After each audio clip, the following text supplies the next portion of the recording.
గుర్తుకొస్తున్నాయి గుర్తుకొస్తున్నాయి ఎదలోతులో ఏ మూలనో నిదురించు జ్ఞాపకాలు నిద్రలేస్తున్నాయి నిద్రలేస్తున్నాయి.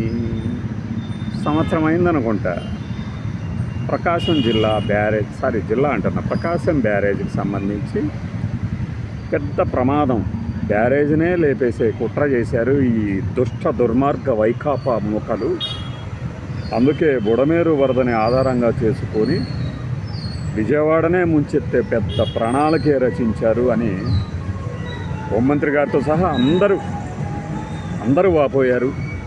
తీవ్రంగా ఆగ్రహం వ్యక్తం చేశారు, విమర్శలు చేశారు, ఆరోపణలు చేశారు, కేసులు పెట్టారు.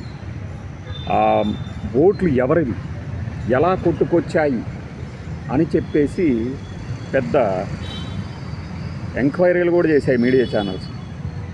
జిలేబీగాళ్ళు, జాంగ్రీగాళ్ళు, కారపూసలు, మిఠాయిలు, కజ్జికాయలు, పంచదార జిలకలు, పాలకోవాలు, సున్నుండలు, ఇట్లాంటి పేర్లు పెట్టుకుంటూ పోతే రకరకాల ఛానల్స్.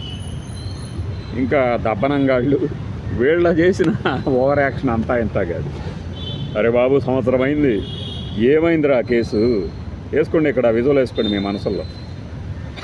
ఒక ఆయన ఉంటాడు కదా, నల్లగా ఉండటం తప్పేం కదా అంటే, మరి ఆయన చూస్తే కామెడీ అనుకుంటే వడివేళ్ళలాగా నవ్వుతున్నారు. ఏమైందిరా అన్నాడు కదా. మరి ఇప్పుడు ఏమైంది? కేసు ఏమైంది సార్? ఎవరిని అరెస్ట్ చేయలేదేం సార్? శిక్షలు ఎందుకు వేయలేదు సార్? ఊరక బిల్డప్ ఇస్తారా? రాజకీయంగా భూస్థాపితం అంటే ఇదేనా? నిజంగా అది జరిగి ఉంటే వాళ్ళ ఏమైనా చేయాల్సిందే. వాళ్ళ భాషలో ఉరవేసినా తప్పలేదో, చేయలేదుగా. తల్లికి వందనంకి సంబంధించి 15,000 వేస్తామని చెప్పి 13,000 వేస్తామంటున్నారు. ఆ 2,000 ఏమైనాయి అని ట్వీట్ ఒకటి పెట్టింది వైఎస్ఆర్సీపీ పార్టీ ట్వీట్ పెట్టింది. ఆ ఆరోపణని కూడా నేను కోట్ చేయను. అప్పుడు ఒక మంత్రి గారు తనను ఉద్దేశించే అన్నారు కదా. పైగా వాళ్ళు పెట్టిన ట్వీట్ ఏంటంటే, అప్పట్లో జగన్ గారి జేబుల్లోకి వెళ్ళాయి, జగన్మామ నువ్వే గదలు అయిపోయావు ఈ డబ్బులన్నీ, అంతేనా అని అన్నదానికి కౌంటర్గా పెట్టారు. దానికి 48 గంటలు టైం ఇస్తున్నా. అయిపోయారు మీరు ఇక. జగన్ అయిపోయావు నువ్వు, ఇక మర్యాదగా క్షమాపణ చెప్పు, లేదంటే లీగల్ నోటీస్ పంపిస్తా అన్నారు. నోటీస్ పంపించే ఉంటారు, లేదు పంపలేదు. ఏమైంది ఆ కేసు? గుర్తుకు రావా మా జ్ఞాపకాలు? అడగకూడదా మేము? జగదీష్ రెడ్డి గారిలాగా మాట్లాడుతున్నా కదా నేను, ఆయనలాగా. అంటే ఒక ఫ్లోలో కొంతమందిలాగా మాట్లాడుతూ ఉంటారు. కాస్త కూస్తో మనకి డైజెస్టివ్ సింక్ అయినప్పుడు వెంటనే ఆ మాటలాగా వచ్చేస్తూ ఉంటాయి అన్నమాట. మరి మీరేమో ఆరోపణలు చేస్తూ పోతారు మీ పత్రికల్లో, తర్వాత వాటిని ఛానల్లోనూ చూపిస్తారు. నిజమే అనుకున్న జనం ఒకసారి కాకపోతే ఒకసారన్నా జగన్మోహన్ రెడ్డి మెడకాయ మీద చేయి పెట్టి లోపల నెట్టరే అనుకుంటారు. మరి తీరా చూస్తేనేమో ఆయన మామూలుగా నవ్వుకుంటూ తిరుగుతూ ఉంటాడు. ఆయన బెంగళూరు వెళ్ళినా తప్పే, భీమవరం పెళ్ళికి వెళ్ళినా తప్పే, మన మధ్య ఏదో పెళ్ళికి వెళ్ళి వచ్చారు, అక్కడ పెళ్ళికి వెళ్ళినా తప్పే.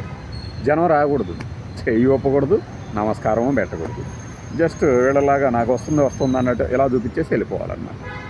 అంతేనా? మరి గుర్తుకు రావా మా జ్ఞాపకాలు? ఏమైంది ఆ కేసు? ఏమైంది సార్? దుర్మార్గుల్ని, దుష్టుల్ని అంతమొందించండి సార్. ఎదురు చూస్తున్నాం మేము ఆ రోజుల కోసం. ఎగతాళిగా ఉంటుంది. నిజం మాట్లాడితే మనోడు ఒకడు వేటకారం చేస్తూ ఉంటాడు అనమాట. అన్నా మీ వాడేం చేశాడు? మరి మీ వాడు ఏం చేశాడు? అధికారంలోకి వచ్చి 15 నెలల్లో ప్రవేశించారు, ఏం చేశాడు? చట్టం అంతే అంత తేలిగ్గా ఉందా? మీరు చుట్టం అనుకుంటున్నారా?